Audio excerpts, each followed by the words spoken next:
முருகப்பெருமானோட அருளை பெறுவதற்கு எந்த கோவிலுக்கு போகிறது, என்ன பூஜை பண்ணுவது, என்ன விரதம் இருக்கிறது அப்படின்னு பலரும் தேடிட்டு இருக்காங்க.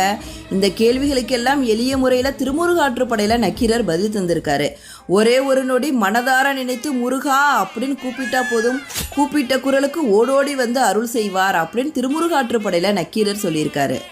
5 முகம் தோன்றில் 6 முகம் தோன்றும். நாம பிரச்சனைகளை கண்டு பயப்படும் போது நம்மளுடைய 5 முகம் தோன்றினால் அங்கே 6 முகனார் தோன்றுவார். வெஞ்சமரில் அஞ்சேல் என வேல் தோன்றும், நெஞ்சில் ஒரு கால் நினைக்கில் 2 காலும் தோன்றும். முருகா என ஓதுவார் முன் மனதார ஒரு நொடி நினைத்து முருகா அப்படின்னு கூப்பிட்டா போதும், நான் இருக்கேன் எதுக்கும் பயப்படாத அப்படின்னு சொல்ல அவருடைய வேல் தோன்றும்.